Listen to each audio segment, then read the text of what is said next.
ચેતર વસાવા જેલમાં છે અને હવે આદિવાસી સમાજમાં એક જ વાત થઈ રહી છે કે આવા સમયમાં હવે આપણે એકતા રાખવી પડશે. શું છે સમગ્ર મામલો એની વિગતે ચર્ચા કરીશું. નમસ્કાર, હું છું ઉજ્જવલ અને આપ જોઈ રહ્યા છો નિર્ભય ન્યૂઝ.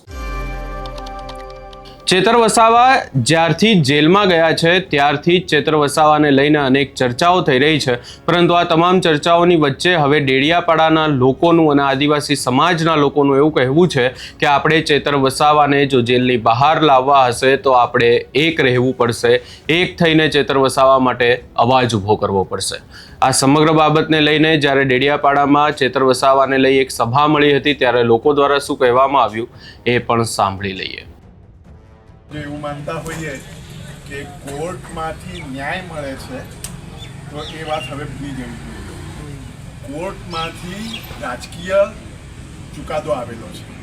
આ ચુકાદો ન્યાયનો નથી, આ ચુકાદો રાજકીય ચુકાદો છે. આપણે સમજવું.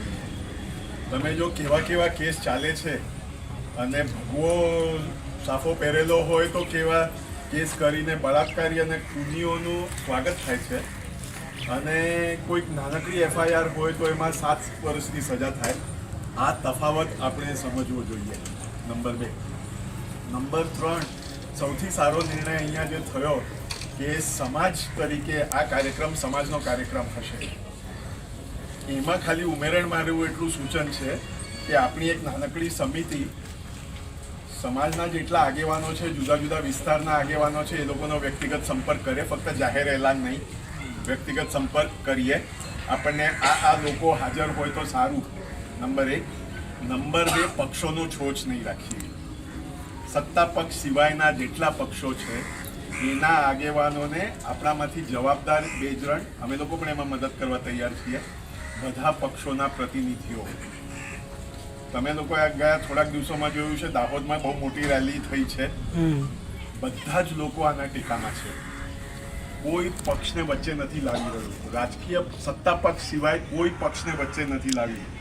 આ જે પુખ્તતા, આ જે મેચ્યોરિટી બધા બતાવી રહ્યા છે, એ પુખ્તતા મેચ્યોરિટી જે બતાવી રહ્યા છે એ લોકો દોસ્તીનો હાથ આપણી તરફ આગળ વધારી રહ્યા છે. તો આપણે આપણો દોસ્તીનો હાથ મેળવીને એક નાનકડી સમિતિ, બહુ અનુભવી લોકો અહીંયા છે, નાનકડી સમિતિ વ્યક્તિઓની યાદી આપણે બનાવીએ અને એ લોકોનો સંપર્ક કરીને એ લોકોને એ કરીએ, એવી મારું નમ્ર સૂચન છે. નિર્ણય છેલ્લો તમારો હોવો જોઈએ, અમારું સૂચન એ છે. કેટલીક વસ્તુઓ જાહેરમાં ના કહેવાય, એ નાનકડી સમિતિને કહીને પછી બીજા લોકો સુધી પહોંચે. સભા થશે કે નહીં, થવા દેશે કે નહીં, એને વિશે આપણે સાવચેત રહેવું જોઈએ. એને વિશેનું આયોજન આપણા મગજમાં સ્પષ્ટ હોવું જોઈએ. હમણાં જાહેરમાં આટલું જ કહું છું. એ આ સભા પતી જાય પછી આગેવાનો સાથે વાત કરીને એ આપણે વાત કરવી જોઈએ. સભા કરવું સહેલું નથી.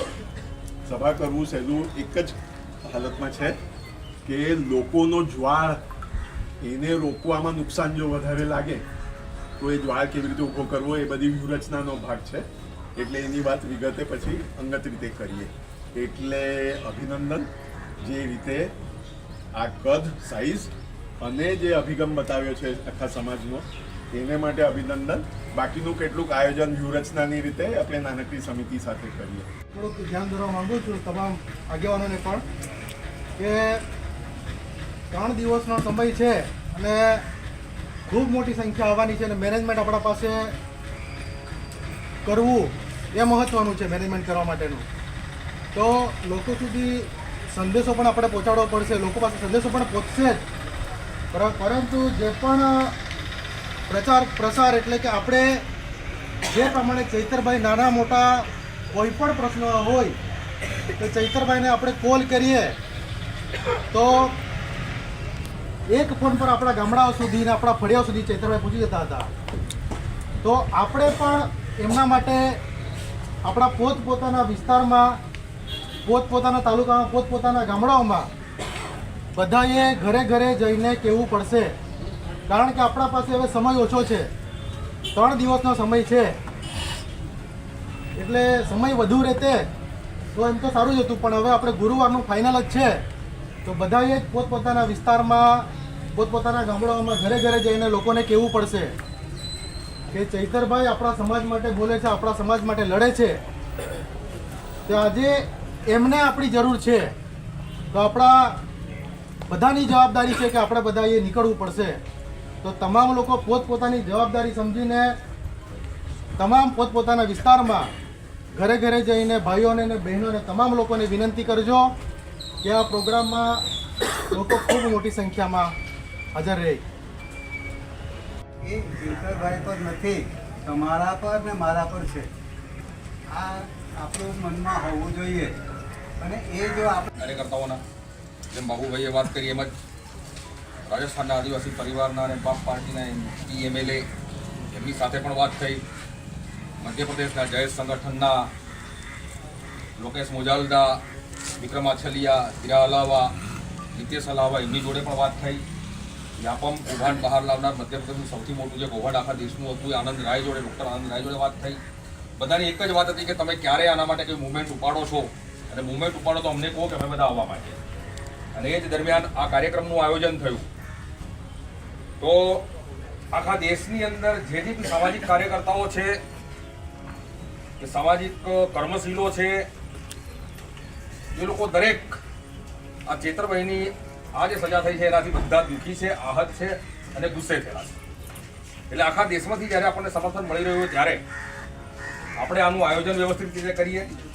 જ્યારે નર્મદા જિલ્લાની અંદર 102 આપણી તાલુકા પંચાયત સીટો છે તો 102માંથી લગભગ આપણે 90 ઉપર તો આપણે જીતેલા છીએ. એક તાલુકા પંચાયત સીટમાંથી પણ અગર 100 માણસ ઓછામાં ઓછા લાવવામાં આવે તો 10,000 માણસ થાય. જો 50 લાવે તો 5,000 માણસ થાય. કાંતિભાઈ રોત જે રાજસ્થાનથી એમના લોકસભાનું ઇલેક્શન ગયા વખતનું લડ્યા હતા એમનો મારા પર ફોન હતો 50 ગાડી અમારા રાજસ્થાનથી આવશે એમ કહેતા હતા. એ થાય દાહોદ, પંચમહાલ, મહીસાગર, છોટાઉદેપુર. આપણે એક અંદાજ મુજબ ચાલીએ તો લગભગ 20,000ની આજુબાજુ લોકો અહીંયા ભેગા થઈ શકે. તો આપણું આયોજન 20,000 લોકો ભેગા થાય તો એને આપણે કઈ રીતે હેન્ડલ કરીએ એ આપણું લક્ષ્ય હોવું જોઈએ. કેમ કે આટલી મોટી સંખ્યાની અંદર જ્યારે લોકો ભેગા થતા હોય ત્યારે અનેક પ્રશ્નો ઊભા થતા હોય છે. તો એને બી આપણે કઈ રીતે કંટ્રોલ કરી શકીએ એના માટેની આપણે સમિતિ કઈ રીતે બનાવીએ, એના વોલિયન્ટર કઈ રીતે તૈયાર કરીએ. લોકો ભેગા થશે એમાં કોઈ શંકા નથી, લોકો તો ભેગા થવાના જ છે. પણ આપણે લોકોને સાચવવા કઈ રીતે એ અહીંયા જે બેઠેલા છે આપણા બધા માટેનો પ્રશ્ન છે.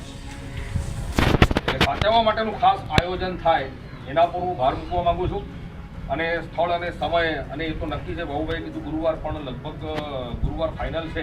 એ લગભગ પ્રચાર પણ થઈ ગયો છે એટલે એમાં હવે ડિસ્ટર્બ કરવામાં મજા નહીં આવે. એટલે ગુરુવારને જ રાખો. પ્રચાર લગભગ તો ગામડાની અંદર બધે ચાલુ થઈ ગયો એટલે ગુરુવાર ચેન્જ કરવામાં મજા નહીં આવે. એટલે ગુરુવાર જ રાખો. અને ગુરુવાર દરમિયાન મોટી સંખ્યામાં થશે. મેં જે વાત કરી વોલિયન્ટર્સ, આપણી જોડે સેંકડોની સંખ્યામાં વોલિયન્ટર્સ જોઈશે. જો રેલી કાઢવાની હોય તો પણ જોઈશે, સભા કરવાની હોય તો પણ જોઈશે. આટલા લોકો માટેના પાણીની વ્યવસ્થા કરવી પડશે. ટેન્ટ કે વરસાદનો સમય છે, કદાચ વરસાદમાં ટેન્ટ ખુલ્લા પણ લોકો તો ઉભા રહીને સાંભળવાના છે, એનો પ્રશ્ન નથી. પણ એના પછી જે બી નાની મોટી જે જરૂરિયાતો છે જરૂરિયાતોને આપણે કઈ રીતે પહોંચી વળીશું, એના પાર્કિંગની વ્યવસ્થા કઈ રીતે કરીશું, લોકોને ક્યાંથી આવશે, ક્યાંથી રવાના થશે, જે રસ્તા છે આપણા સાંકડા છે કે પોળા છે, આ જે બધું આયોજન આપણે લગભગ બને ત્યાં સુધી આજકાલ સુધીમાં આપણે કરી દેવું પડે. તો જ આપણે આ કાર્યક્રમને આપણે સફળ કરાવીશું. બાકી આધાધૂંધી ફેલાશે તેનો મેસેજ પણ ખોટો જશે. આપણે જે ઉદ્દેશથી કામ કરી રહ્યા છે એ ઉદ્દેશની અંદર આપણે સફળ ના થઈએ. એના સિવાયની બીજી વાતો પણ કરીશું. પણ આ મને હમણાં કીધું છે તો મેં મારું આ એક સજેશન આપણે આપ્યું છે અને આપણે આ દિશાની અંદર બહુ સારું કામ આગળ કરીએ. સુખસર ફતેપુરાનો વતની છે, દાહોદ જિલ્લો, દાહોદ.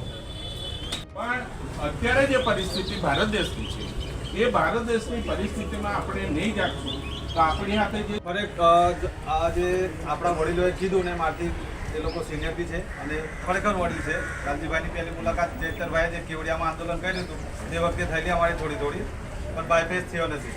એટલે ખરેખર આજે જો કોઈ વ્યક્તિ પીડિત હોય ને આ સૃષ્ટિ પર તો એ છે આદિવાસી.